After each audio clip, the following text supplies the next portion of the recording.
Sot nuk sulmohem unë, sot sulmoheni ju, të dashur deputet. Pra demokracia shqiptare, sot do ditem unë, por këmbonat bien për ju.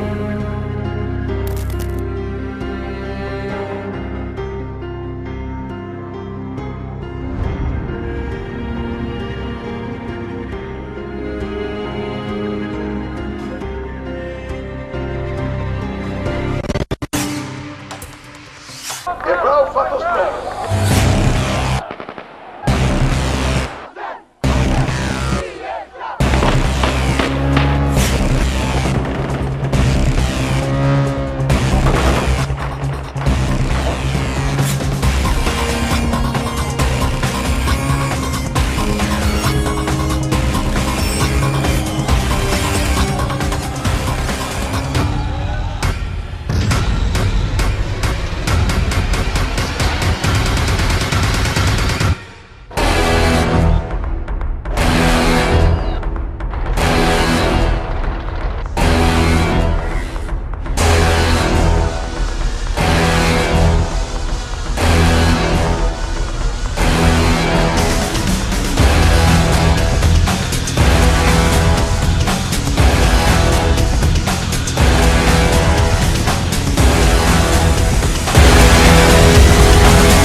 Pas vrasjes së Azem Ajdarit në shkallët e Pallatit të Kulturës në sheshin Skënderbej, u organizuan omazhet për t'i dhënë lamtumirën e fundit deputetit të Partisë Demokratike dhe liderit të Dhjetorit.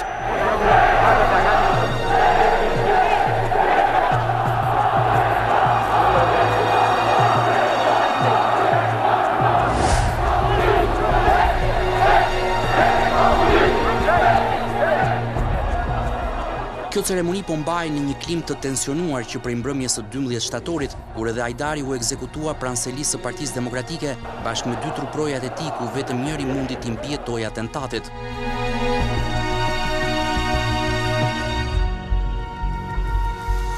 Sali Berisha e akuzoi kryeministrin socialist të kohës Fatos Nano dhe vrasjen e cilësoi politike.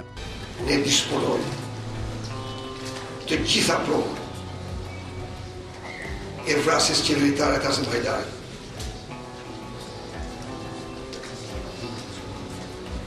Zoti Mineroli do të thojë diçka më tepër.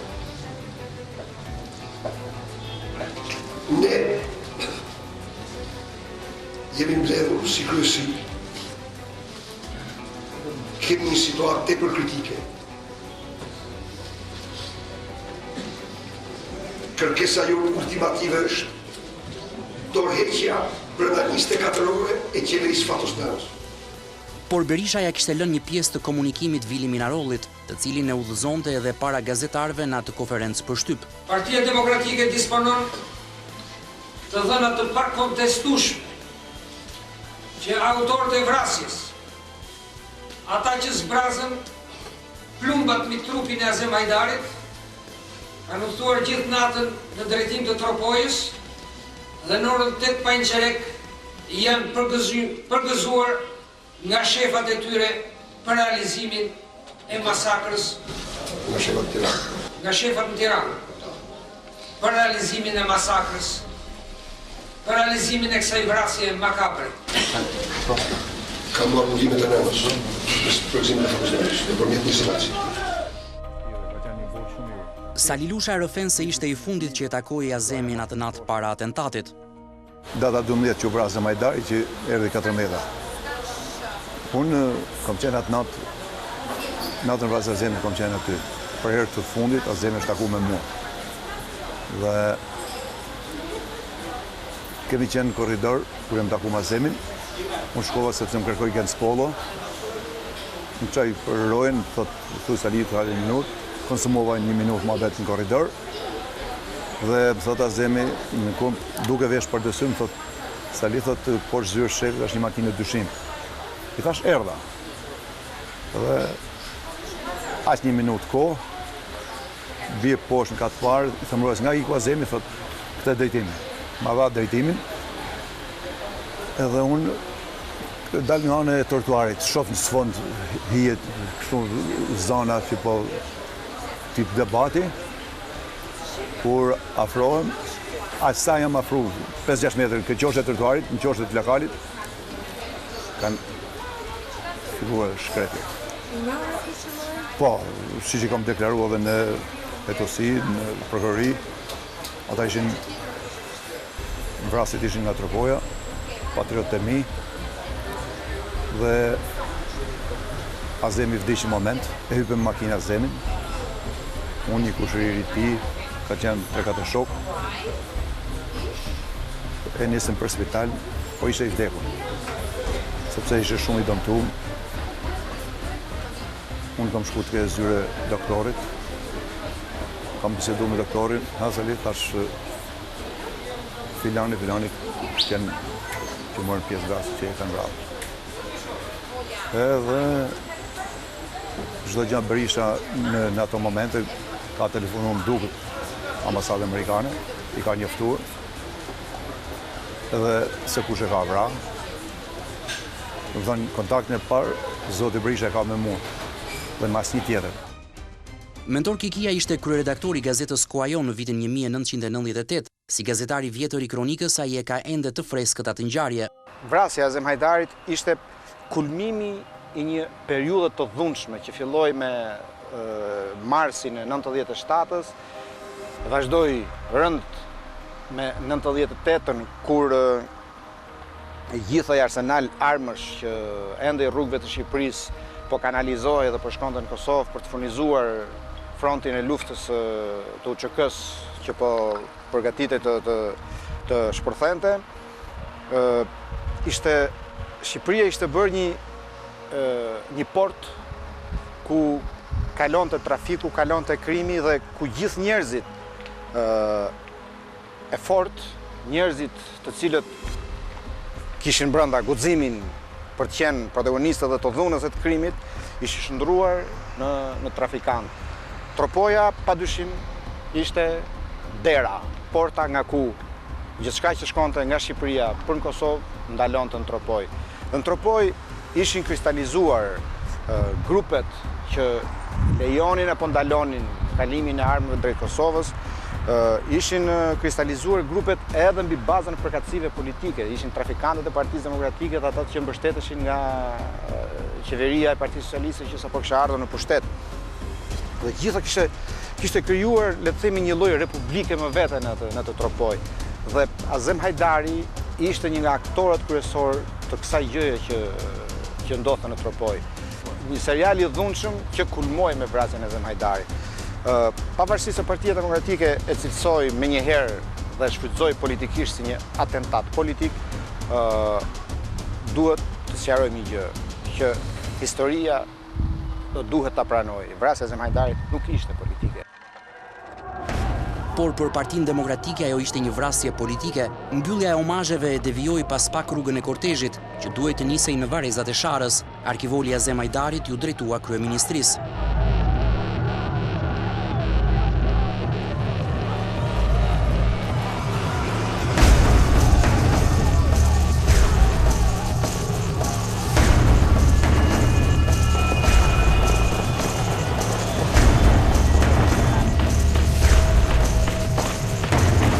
Drejtues të Partisë Demokratike i prinin protestuesve që tentuan të thyejnë derën kryesore të godinës së qeverisë.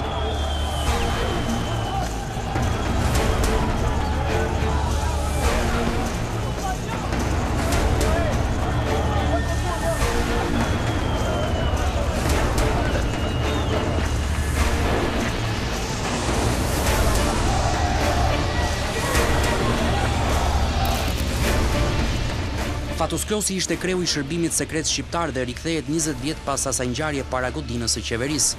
Ditë e vështirë, ditë shumë e vështirë, meqenëse shteti ishte i pafuqishëm për të përballuar atë që ishte programuar. Nuk ishte një ditë e rastishme, ishte programuar me kohë, u shfrytëzua vrasja e Azem Hajdarit për ta nisur ditën e varrimit të tij një, të themi, kryengritje, një provë force me shtetin. Si e morët vesh ju atë ditë? Jo, aty të isha nxjerrur. Në datë 14 ne e pristim se ishte pothuaj e ditur që ditën e varrimit të Azem Hajdarit do organizohet diçka, ne kishim konstatuar që ishin afruar armë, që kishte furgona në bulevard që... Për sa kohë është kishte informacion? Informacioni për një kryengritje në Shtator, për një aktivitet, do të thënë, ishte i vjetër, ishte disa mujor. Ndërkohë që dita naturisht nuk mund parashikohet, ditën e din vetëm ata që organizojnë. Ndërkohë që pastaj vrasja e Azemit e nguti problemi dhe u bëhe qartë edhe dita që aju vra më 12, më 14 u lavarimi, që dita 14 do ishte ditë e vështirë.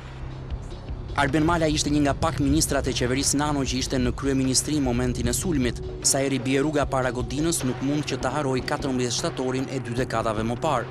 Ajo që nuk prite ishte që demonstruesit u futën në katën e parë të kryeministrisë, por rezistenca jonë në kryeministri ishte një mesazh edhe për zhvillimet që bëheshin jashtë kryeministrisë, sepse përveç protestës e cila ishte drejtuar të kryeministria, një pjesë e madhe e njerëzve të orientuar në kërkesat që kishin dhe të inspiruar negativisht, duke pritur që shteti të binde i gjithi, kishin filluar të sulmonin edhe biznesit, të sulmonin dhe institucionet e shtetit. Dhe një nga institucionet më kritike në atë kohë ishte edhe Banka e Shqipërisë. Sigurisht që ishin shumë kolegë, disa ishin të shpërndarë në zonat ndryshme, disa lëvizën nga kryeministria. Nuk mund të ditë saktë se sa ishin në kryeministri, sepse ne merresh shumë secili me pjesën e tij, por do doja të theksoj që kam qenë aty me kolegun Fino, Xhafa, me ish-ministrin e drejtësisë, dhe ishim një grup njerëzish që ndenën deri në fund. Në kuptimin e mirë të fjalës ndenën deri në fund, sepse momenti më kritik ishte kur forcat u futën brenda ndërtesës, u plagos komandanti i gardës, i cili meriton një minjë më të mirë, për ato që bëri me shumë profesionalizëm dhe me rezistencë deri në fund, dhe përveç plumave që vinin nga anët e rrugëve, me rrezikshme ishte pjesa e njerëzve që ishin futur brenda godinës dhe godisnin, dhe vetmja mundësi që të mbrohej ishte të rije pranë shtyllave. Kemi ikur vonë dhe nga ai moment unë nuk kam shkuar në shtëpinë time, kam shkuar te shtëpia e bashkimit, Finos, kemi qëndruar atje, pasaj për të vazhduar pasi ra protesta. Sali Lusha ishte një nga protagonistët në krye të protestës. Njerëzit pindinjum, njerëzit mërzitun, sepse mori pjesë shtetit, sepse ishin gjithë uniforma policie. Atë urrejtja ishte gjithë për kundër shtetit. Ti personalisht si dola?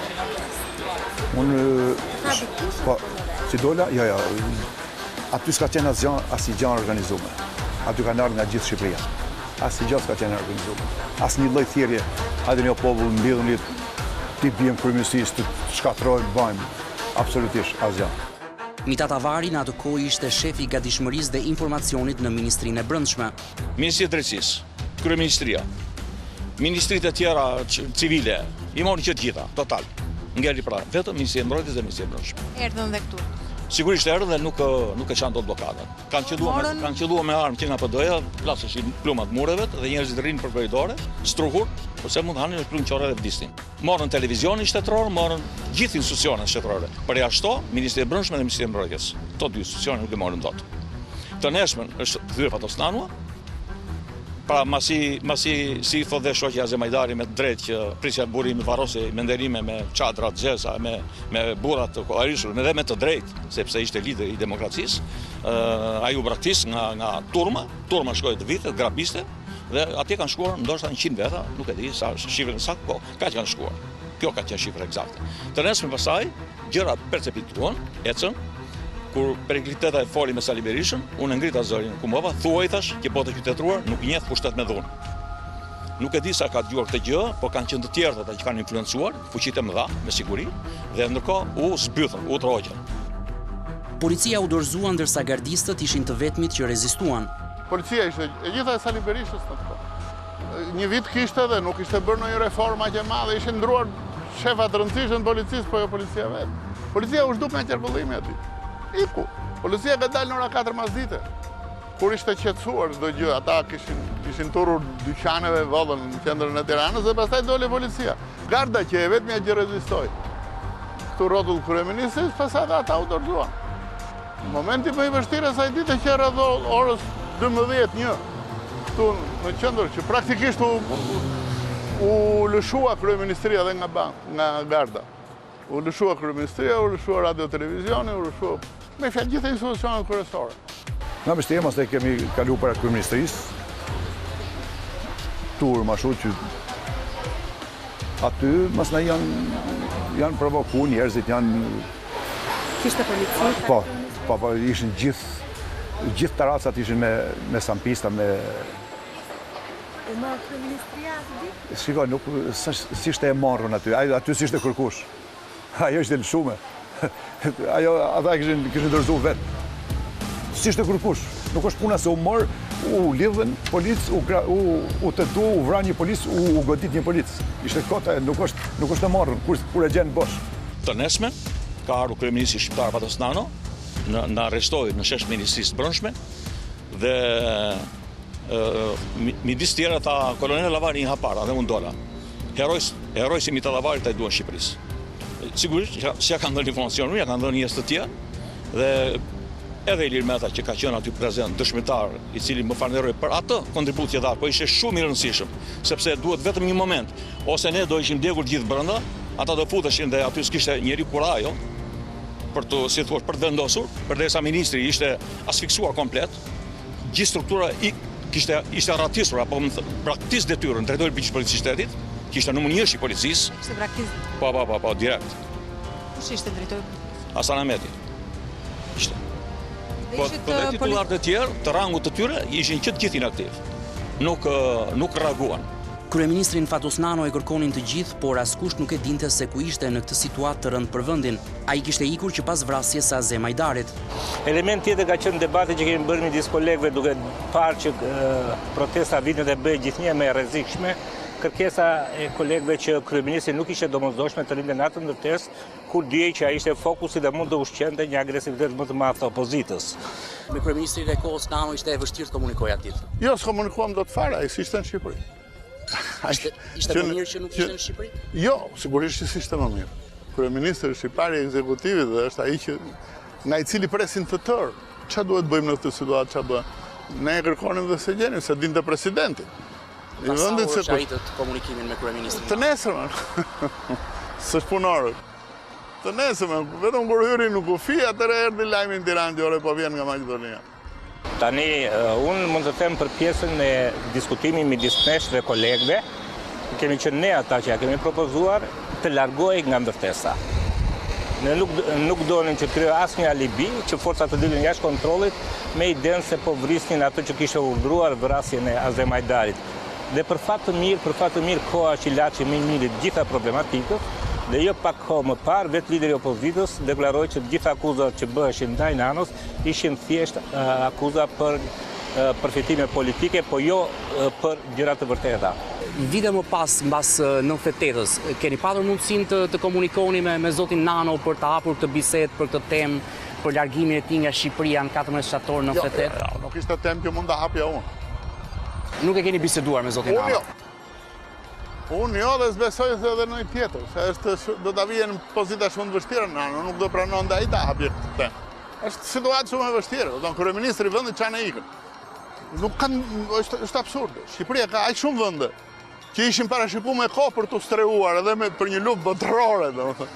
Është gjithë e skrapar, Mali Dajtit, janë vende ku mund të shkosh dhe të jesh i sigurt për javë të tëra. Ndërkohë ja mbushën mendje, nuk është dhe mbase faj dhe atia, se ai nuk është ekspert për këto gjë. Ja mbushën, ja bën situatën tragjike, ai mori rrugën nëpër male dolin në Maqedoni. Është absurde.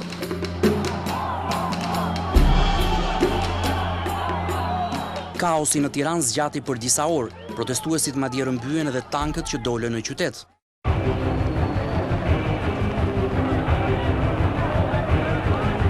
Tankët ka dalë nga garda, nga anë presidencë drejt shesh, ka dalë sipër.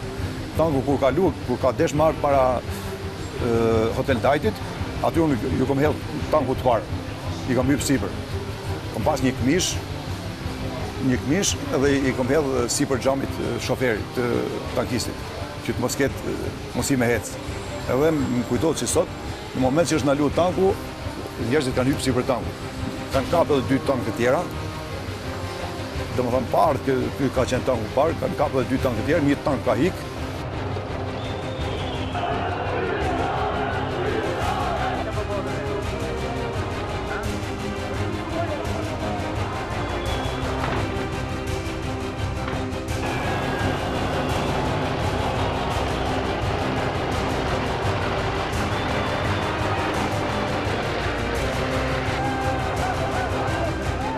Protestuesit morën në kontroll edhe radio televizionin publik, në ekran u shfaq kryetari i legalistëve të kohës Eqerem Spahia. Dhe një nga këto tanket ka lëvizur në drejtim të radio televizionit dhe ka kërkuar ndihmë zoti Mazi që të ndikojmë te këta.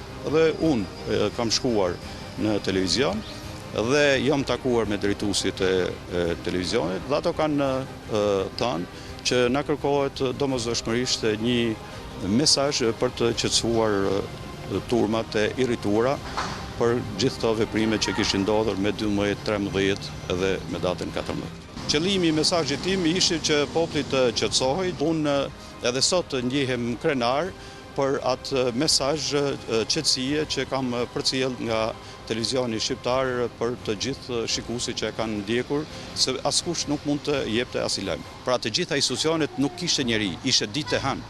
Ishte ditë zyrtare e pune dhe nuk gjendej njëri. Me këtë të komunikonim, sepse ne filluam të marrim në rujtje të gjithë këto objekte që s'kishin njëri. Shemsi Premçi ishte oficer policie i forcave të ndërhyrjes së shpejtë që u desh që të hynte në TVSH, por thotë se kishte një arsye. Aty kemi takuar Eduard Mazin. Eduardi na kërkonte me çdo kusht të qetësonim njerëzit që të mos dëmtojë institucioni i radio-televizionit. Normalisht me njerëzit që i njihnim kemi bërë punë maksimale dhe pjesa më vështirë ishte turma që bërtiste dhe kërcënonte nga jashtë. Kemi dalë në dritare së bashku me Pjetër Arbënorin, se normalisht Pjetër Arbënori ishte personi që i njihi nga turma, nga njerëzit, për t'i qetësuar. Dhe normalisht unë nga ajo akt që kam dalë së bashku me Pjetër Arbënorin në dritare, për të bërë me shenjë për t'u qetësuar, normalisht duke i përshëndetur me 2 gishtat, por edhe me shenjën për t'u qetësuar. Atë pastaj prokuroria saj kohe e ka marrë si provë që unë kam qenë pjesëmarrës aktiv në rebelimin, ndërkohë që unë kam qenë për të luajtur një rol, edhe pse isha oficer, por unë atë ditë isha me leje për të marrë pjesë në ceremoni. Kam dhënë kontributin tim maksimal në ndihmë të ndjerit Pjetër Arbënori për të qetësuar turmën që mos ndodhshin akte vandale në televizion dhe mund të Çfarë po ndodhte në atë kohë? Brenda ambienteve, çfarë po ndodhte? Kishte grupe që bërtisnin, sillishin keq me një pjesë të punonjësve të institucionit, normalisht pa i njohur dhe pa pas qëllime të caktuar, sepse as unë personalisht pak ose as pak nuk njihsha asnjëri në televizionin shqiptar.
Ndërhyrja e ndërkombëtarëve dhe në mënyrë të veçantë ambasadores amerikane në Shqipëri Marizalino solli edhe tërheqjen e protestuesve. Ndërkombëtarët e dënuan dhunën dhe apeluan për një zgjidhje paqësore, madje paralajmëruan se partitë që nuk do të luajnë një rol konstruktiv duhet të jenë të vetëdijshme për pasojat. Vjen ish ambasadori amerikan së bashku me nënkryetarin e Partisë Demokratike të asaj kohe, zotin Genspolo, të cilët kanë luajtur një rol vendimtar për të ulur gjakëzetësinë, për të ulur veprimet e dhunshme që mund të kryente ndonjë element. Unë edhe pse nuk isha në rrobën e oficerit policisë, sepse isha pjesëmarrës në një ceremoni martore, mundosha të bëj detyrën e oficerit policisë në krah të një politikani të urtë siç ishte Pjetër Arnori për të qetësuar. Si unë kishte shumë të tjerë. Arkivolja e Zemajdarit u përdor pikërisht si tokmak për shpërthyer derën e kryeministrisë. Ku mendoj që nga ai moment ceremonia nuk ishte më funerale. Thjesht Zemhajdari ishte duke u përdorur si tokmak për një kryengritje politike për të goditur qeverinë. Për fat nuk pati një finalizim me marrja një pushteti dhunshëm me grush shteti. Besoj që ka qenë ndërhyrja ndërkombëtare që ka tërhequr Sali Berishën nga aksion politik, pasi ashtu siç ishte nisur, Sali Berisha do duhej, mendoj, ta finalizonte me marrjen e pushtetit në mënyrë të dhunshme, duke shënuar edhe të parin grup shteti në historinë e Shqipërisë.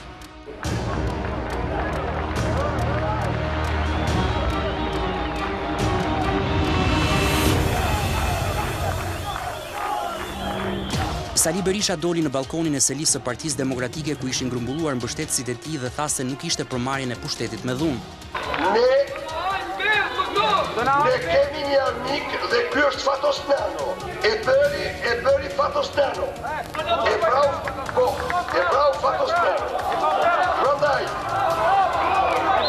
Prandaj ju shtoj të qëndroj të bashkuar, të qëndrojnë të vendosur që në realizimin e qëllimeve tona. Ne demokratët nuk besojmë kur në marrjen e pushtetit me dhunë. Pushteti me dhunë, pushteti me i gjakun dhe dhunën është i kalbur dhe i destinuar të dënohet nga historia. Fatosi terrorist kjo do t'jetë parula, jo ne si jemi këshilla, fatosi terrorist se ajo është terrorist.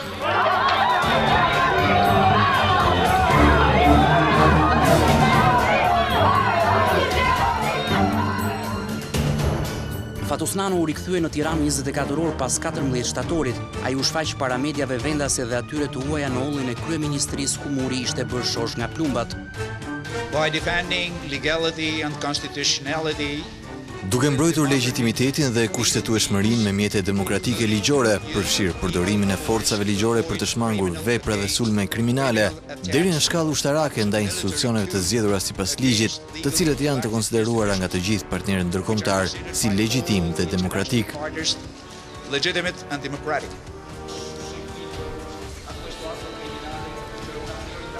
Më lejoni vetëm që t'ju qartësoj se nuk jam këtu në rolin e një generali apo shefit të policisë që ka kompetencën të bëjë arrestime. Ne jemi të gatshëm të negociojmë dhe të angazhojmë gjithnjë qeverinë, institucionet e zgjedhura në mënyrë legjitime dhe autoritetet e këtij vendi në një proces politik për të gjetur zgjidhjen për çdo lloj krize këtu apo në Kosovë, por nuk mund të negociojmë me terroristë që vazhdojnë të bombardojnë dhe janë të armatosur në vend që të tregojnë se janë të hapur për dialog. Dhe ne nuk do t'ja lejojmë më askujt që të bombardojë dhe të sulmojë institucionet të zgjedhura në rrugë demokratike në mes të Ballkanit, të cilit ju e dini shumë mirë që gjendet në një situatë shumë të rrezikshme. Indjeri Perikliteta ishte ministër i brendshëm në ngjarjet e shtatorit 1998. Ja si e komentoi ai 14 shtatorin, ditë pas të cilës u ngrys dhe u gdhi për gati 2 javë në zyrën e ministrit. Patjetër që prisnja të rrezikshme. E kisha shumë qartë situatë. Duke e parë ngjarjen pas 22 gushtit, çfarë ndodhen në harkun e 10-12 ditëve, parashikonia trazira të mëdha. Nëse do t'i duhet dikujt në ai vendi, në ai akademie ushtarake, një shembull për gru shtetit, mund të shërbej 14 shtatori. Gru shtetit do të thotë një organizim i befasishëm për marrjen e objekteve strategjike, institucioneve të rëndësishme shtetërore, radio-televizionit me dhunë. Dhe pas kësaj, shpallja e aksionit të përfunduar dhe marrjes pushtetit. Po në 15 shtator të majtë të thirrën parlamentit dhe përmes një rezolute dënuan grushtin e shtetit për marrjen e pushtetit me dhunë. Ata akuzuan Sali Berishën si organizatorin dhe drejtuesin e sulmit ndaj institucioneve shqiptare. E 16 shtator Fatosnano mblodhi Komitetin e Përgjithshëm Drejtues të Partisë Socialiste dhe mori votbesimin për të drejtuar qeverinë. Ikja e Nanos në Maqedoni në kulmin e konfliktit e ktheu presidentin e kohës Recep Mejdani në faktorin kyç të zgjidhjes së krizës, edhe pse më pas edhe ai u akuzua për vrasjen e Hajdarit. Unë e kisha shumë qartë. Unë, presidenti që mbaja kontaktet vazhdueshme, kishte shumë qartë që kjo ishte një luftë politike që akuzat ishin boshe, se e kupton, kur mua më akuzon një njeri, më mirë nga gjithë e di unë se sa vlen ato akuza, sa të vërteta janë. Dhe unë e dija që gjitha akuzat ishin boshe komplet, po për them boshe zero, jo kishin në arsye dhe hajde po e shtojmë. Ishin zero, kështu që më kanë bërë asnjë përshtypje. Absolutisht asnjë përshtypje. Përveç që më vinte për të qeshur dhe më vinte edhe gjuna. Për këtë vend, kjo opozita ishte detyruar sa jonte akuza për ta mbajtur gjallë luftën politike. Ka që thjeshtë.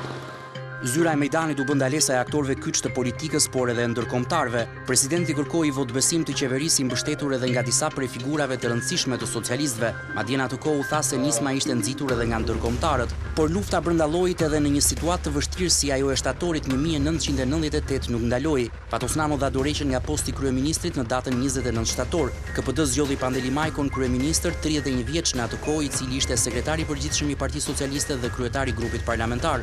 Partia Demokratike vjonte protestat, ndërsa në Kosovë po trokiste lufta. Për të ulur gjakrat e nxehur në Tiranë në prag të asaj që po ndodhte në Kosovë, në atë kohë erdhi edhe takimi Pandeli Majkos dhe zëvendësit të tij Ilir Meta me kreun e Partisë Demokratike Sali Berisha dhe krahun e tij të djathtë Genc Pollo. Në janarin e 1999-s Fatosnano dha dorëheqjen edhe si kryetari i Partisë Socialiste, por çfarë solli dhe si ndikoi 14 shtatori i 1998-s në politikën shqiptare.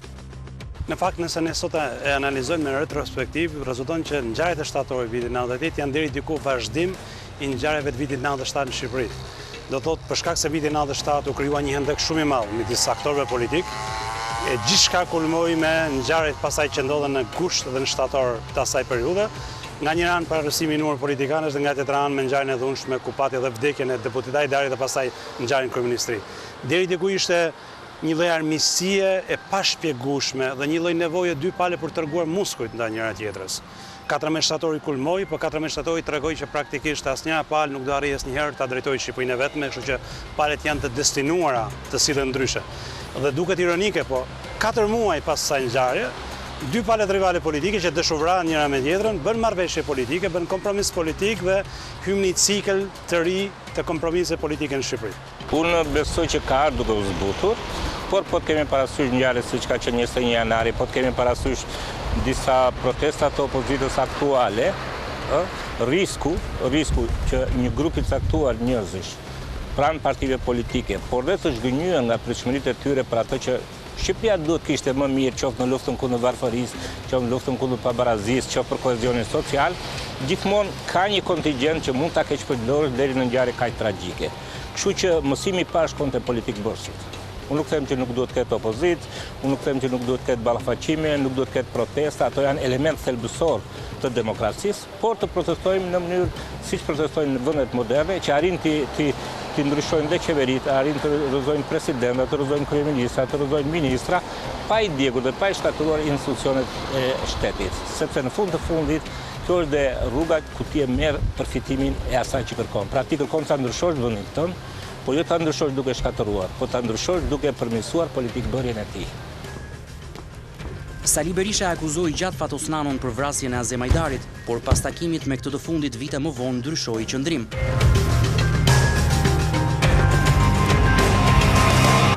Ju konfondoni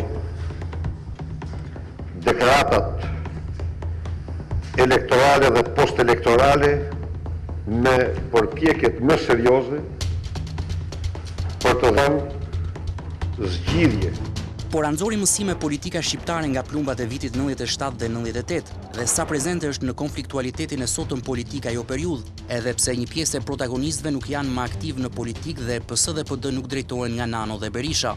Mendoj që është gabuar në atë periudhë kur u bën një amnisti e madhe kombëtare dhe u përsërit në 2 vite radhë, qoftë 97 dhe 98, dhe duke bërë amnisti, ne ja lejuam vetes t'ju themi njerëzve që kushdo që godet institucionet, kushdo që arreston njerëzit për politikë, kushdo që thyen ligjit në kushtetutën, mjafton një kompromis politik dhe konsiderohet i lirë dhe i papajshëm. Dhe duke amnistuar atë, deri diku inkriminuan politikën, inkriminuan vendimarrjen politike në nivele të ndryshme. Së dyti, mësimi i dytë që ne do duhet të merrem nga 97-a që nuk e morëm, sepse ngjarjet më vonë treguan që jemi të gatshëm përsëritim një herë në 70 vjet kriza të tilla, është ajo që lidhet me kulturën shqiptare të protestës. Duke qenë një popull i pamësuar me kulturë proteste dhe me një traditë theksuar dhe orientale, ne gjithmonë protestën e konsiderojmë diçka ftesë për dhunë. Dhe nëse ne shohim retrospektive, në 90-ën ishin pati dhunë në protesta, në 97-ën pati dhunë në protesta, në 98-ën pati dhunë në protesta, në 2011-ën pati dhunë në protesta me vdekur. Dhe jemi vetëm vend në Europë ku pas çdo proteste të madhe ka gjithmonë viktima. Kjo që në vend që politika të mësoj nga kjo dhe të reflektoj për të mëshuar sjelljen demokratike të anëtarëve të tyre, edhe për të majtur gjuhën, mos të thënë kur fjalën e fundit për kundërshtarin, në fakt nuk arriti dot të nxjerrë mësime, por nxorri vetëm mësimin e nevojës për kompromise fshehta midis liderëve politik. Shqipëria vazhdon edhe sot të ketë një hendek shumë të madh midis militantëve, dhe është e gatshme çdo periudhë që nëse një lider politik bën një thirrje për protestë, përsërit sulmon institucionet dhe përsërit ketë viktima të reja. Ne kemi përdorur pistoletën edhe si mjet për të bërë politikë. Ne për fat keq kemi ende në psikozën tonë të bëri politik dhunën. Nuk kemi atë pjekurinë, kjo vjen ndoshta edhe për shkak të mungesës traditës dhe të historisë, që pushteti buron nga vota dhe merret dhe lëshohet vetëm me votë. Kemi shndruar në pjesë të retorikës politike dhe dëgjojmë rëndom edhe sot do ta tërheqim zvarr, do ta rrëzojmë, do ta shembim, edhe në artikulimin ton gjatë fushatave elektorale ne nuk themi do fitojmë apo do humbim, por do e përmbysim, do e rrëzojmë, do ja marrim. Pra ka brenda atë nocionin e dhunës.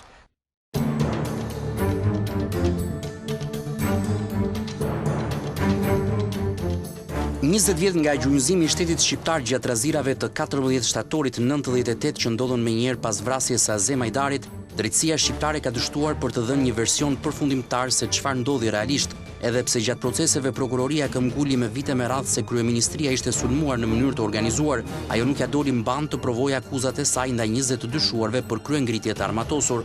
Në përfundim në vitin 2008 prokuroria tërhoqi fashikujt në gjykatë dhe dosja u arshivua në Lundër. Ndërkohë kryetari të Partisë Demokratike Sali Berisha i hoqi imuniteti nga parlamenti për t'u hetuar për 14 shtatorin. Në anën tjetër për vrasjen e Ajdarit, prokuroria dërgoi në bangën e të akuzuarve 5 të pandehur. Gjykata e Tiranës në prill të vitit 2002 dhe më pas ajo e apelit dhe gjykata e lartë shpallën si fajtor kryesor Jao Mulosmanin, ndërsa i dyshuari tjetër si ekzekutor Fatmir Akla u vra pa mundur që të arrestohet.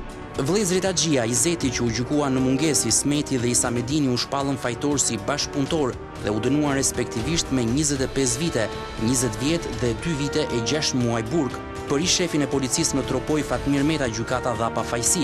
Asnjë nga të dënuarit për të ashtu quajturën vrasja e shekullit nuk e ka pranuar akuzën dhe kanë mohuar kategorikisht implikimin e tyre në këtë ngjarje. Por 20 vite pas saj dhe 16 vjet pasi drejtësia shqiptare kishte dhënë fjalën e saj, kjo dosje duket se do të rikthehet sërish. Një nga të dënuarit që nuk u arrestua dot gjatë procesit, Izet Axhia u ekstradua në Shqipëri nga Turqia me qëllimin e vetëm për të rihapur këtë çështje dhe për të treguar atë që ai di për vrasjen e Azem Ajdarit. Dhe konfliktualiteti politik vijon prej 28 vitesh, por dhe sa do të na mbaj peng, kur janë ndëruar protagonistët e dikurshëm, ndërsa pasuesit në krye të dy kampeve duket se janë në të njëjtat gjurmë. Deri në momentin kur dikush në Shqipëri të jap përgjegjësi përpara ligjit për shkeljet e tilla të djeshme apo të sotme, apo deri në momentin që vetë partitë të bëhen demokratike nga brenda, fenomeni do vazhdojë, do ketë gjithmonë dhe fatkeqësisht do vazhdojnë të kemi bilancë negative.